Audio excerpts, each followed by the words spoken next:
Step away from her, or you will regret breathing. The divorce papers were supposed to arrive next Tuesday. Instead, I found my wife's sister living in our guest room with her 3 kids and a boyfriend I'd never met, eating cereal from my grandmother's china bowls. "Eddie, you're home early," Monica called from the kitchen, her voice carrying that fake sweetness she used when she'd been caught doing something she shouldn't. I'd been hearing that tone a lot lately. I stood in the doorway of what used to be my home office, now transformed into a makeshift nursery complete with a crib, toys scattered across my Persian rug, and what appeared to be permanent marker artwork on my freshly painted walls. The smell of dirty diapers hung in the air like a toxic cloud. "What the hell is this, Mon?"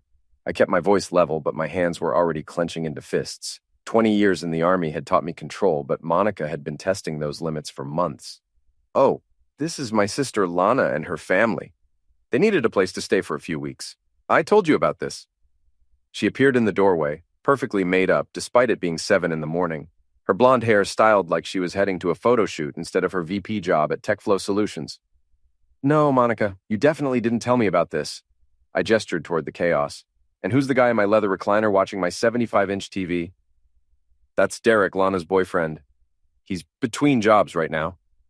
Between jobs, right? The guy looked like he'd been between jobs for about a decade, judging by the beer gut and the way he'd already made himself at home with my remote control. "Eddie." Lana bounced into the room like a hyperactive teenager, though she had to be pushing 35. "So good to finally meet Monica's husband. She's told me so much about you." I'll bet she had. I could imagine those conversations. "My husband's never home. He won't notice a few extra people. He's too stupid to figure out what's really going on." "How long exactly is a few weeks, Lana?" "Oh, you know how it is. Derek's got some big opportunities coming up. We just need to get back on our feet. Kids, come say hi to Uncle Eddie." 3 small tornadoes of destruction came barreling toward me, sticky hands reaching for my work clothes. I stepped back instinctively. The youngest, who couldn't have been more than 2, was carrying what looked like a permanent marker without a cap.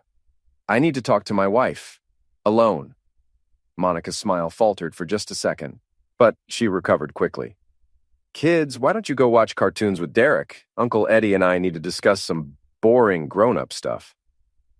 We waited until the chaos had moved back to the living room, where I could hear Derek cranking up the volume on what sounded like a reality show about people fighting over storage units. "Monica, what the actual hell? They're family, Eddie. What was I supposed to do? Let them live on the street?" "You were supposed to ask me.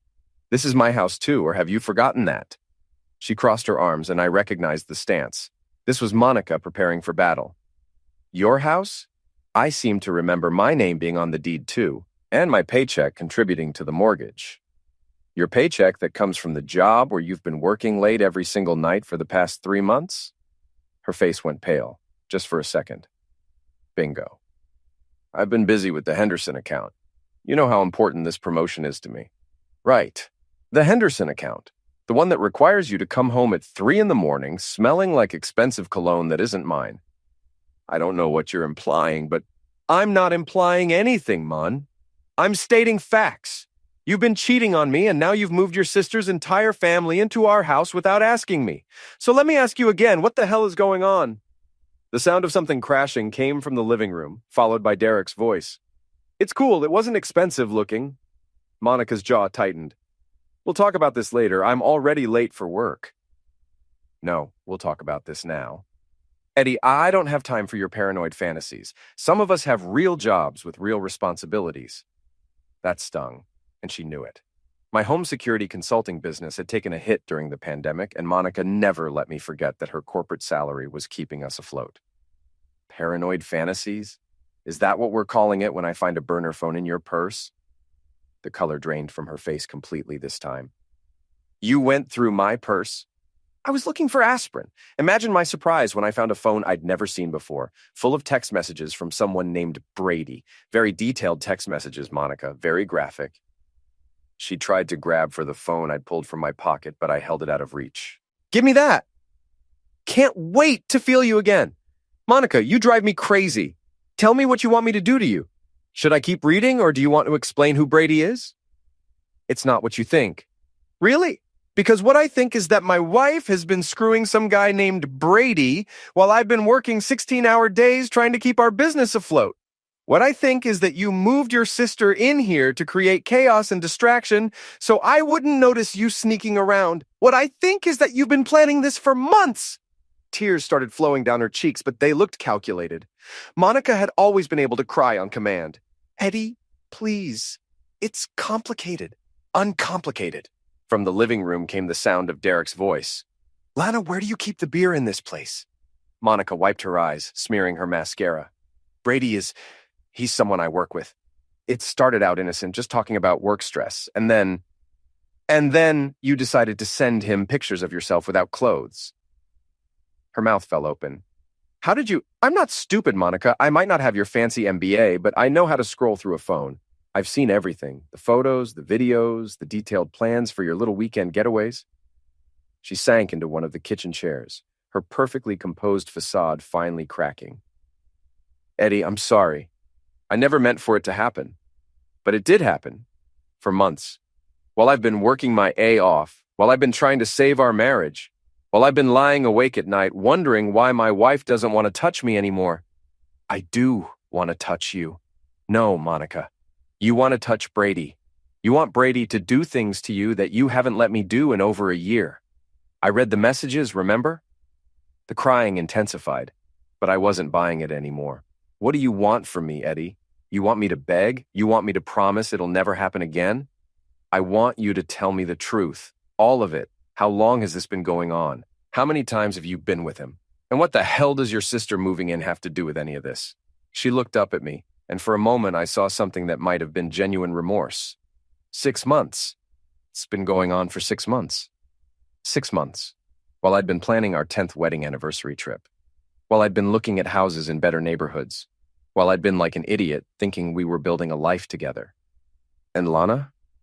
She really did need a place to stay, but I thought if there were more people around, more chaos, you wouldn't notice if I was gone more often. At least she was finally being honest. So you used your sister's problems to cover up your affair? It wasn't supposed to go this far. It was just supposed to be a distraction until I could figure things out. Figure what out? She looked down at her hands. Whether I wanted to stay married? The words hit me like a physical blow. And, I don't know. From the living room came another crash, followed by one of the kids screaming. Derek's voice boomed over it all.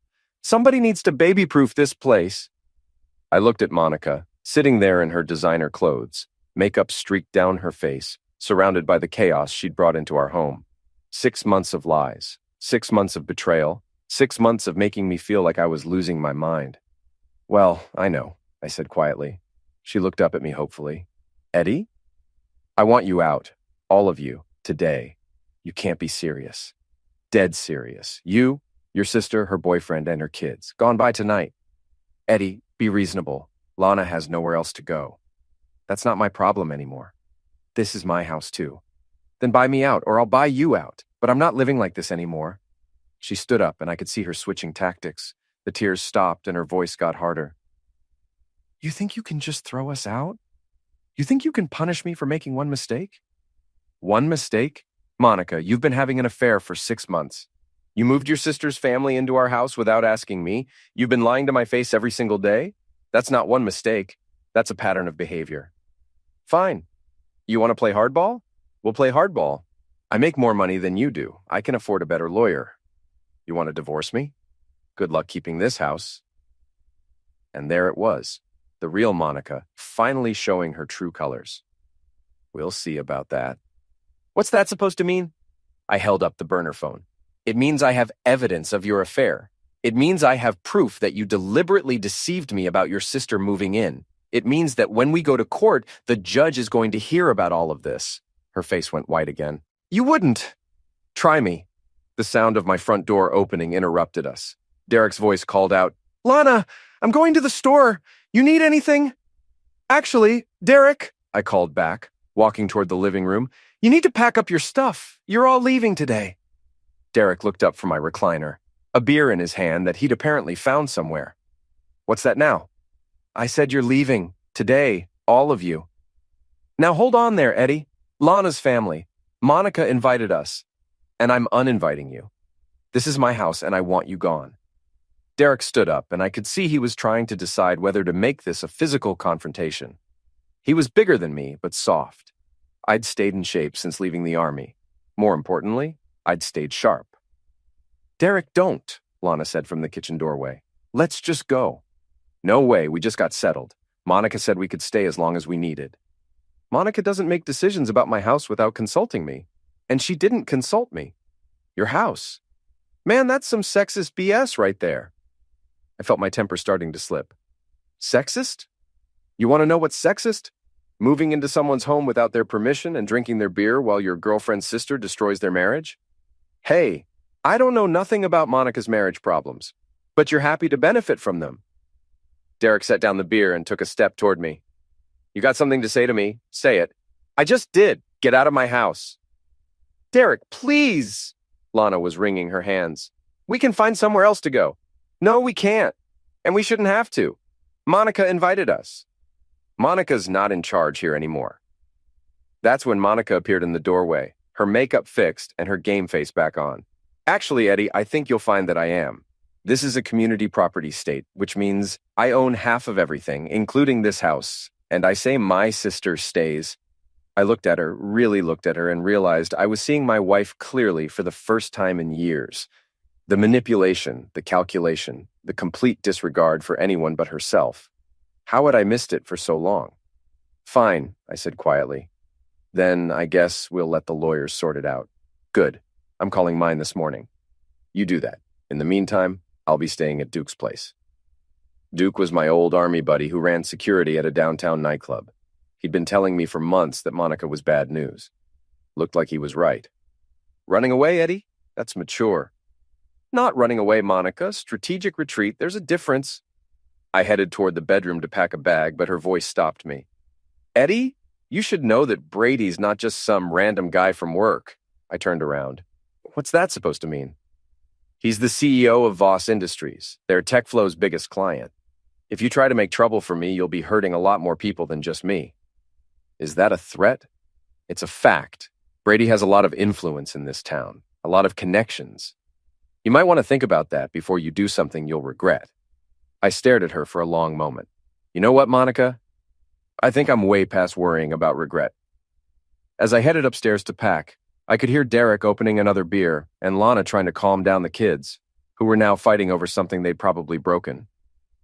Monica's heels clicked across the hardwood floor as she gathered her things for work. Just another normal morning in the Harlan household, except nothing would ever be normal again. Duke's apartment was exactly what you'd expect from a guy who spent his nights throwing drunk people out of nightclubs. Sparse, functional, and clean enough to pass military inspection.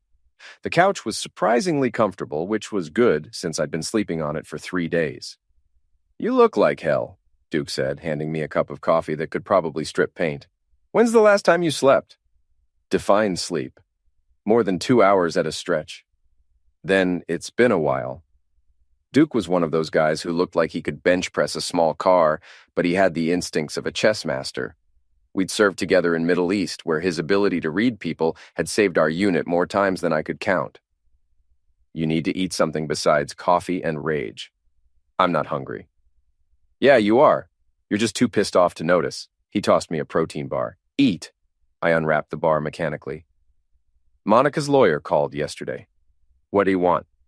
"To inform me that I have no legal right to kick anyone out of the house without going through proper eviction procedures. Apparently, once someone establishes residency, even without a lease, they have rights." "That's some grade A BS. It gets better. Monica's claiming that I threatened Derek with physical violence." Duke raised an eyebrow. "Did you?" "I told him to get out of my house. Apparently, that constitutes a threat." "So what's your lawyer say?" "That I need to document everything. Every lie, every affair-related expense, every way she's violated our marriage." "You got proof of the affair?" I pulled out the burner phone. "Photos, videos, text messages going back 6 months. Plus, I've got bank statements showing charges at hotels and restaurants I never went to." "That should be enough." "You'd think so. But Monica's lawyer is claiming that her relationship with Brady started after our marriage was already over. She's saying we've been separated in all but name for over a year. That's not true." "Doesn't matter. if it's true. Matters if she can prove it, and apparently she's got witnesses who'll testify that I've been emotionally absent and verbally abusive. Duke's expression darkened. What witnesses? Lana, for starters. Derek. Probably some of Monica's work friends. People who barely know you. People who'll say whatever Monica tells them to say. I'd been going over this in my head for days. Monica wasn't just cheating on me, she was building a case against me.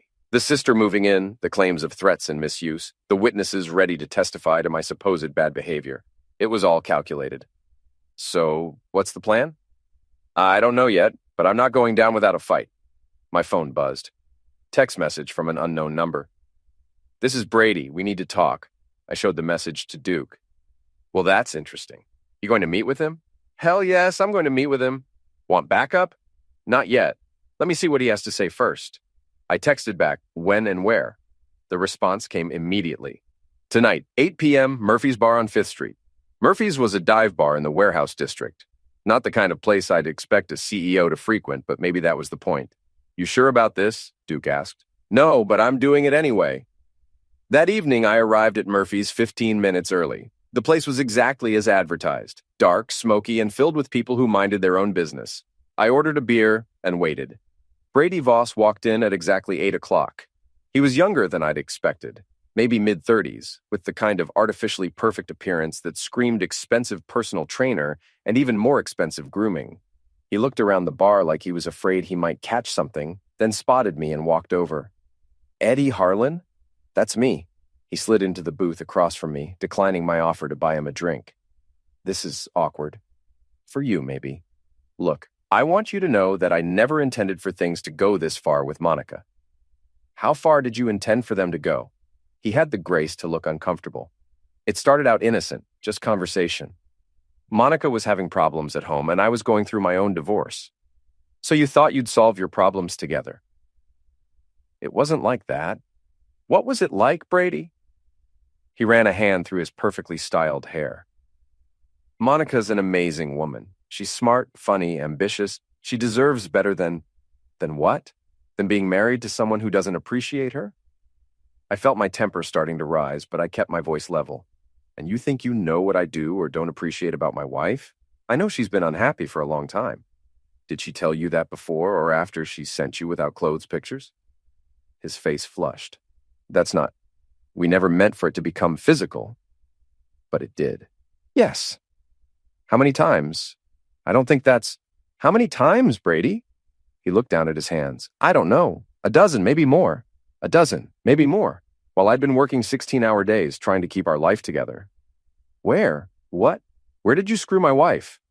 Eddie, I don't think... Hotels? Your place? My house? Never your house. I would never... How considerate of you.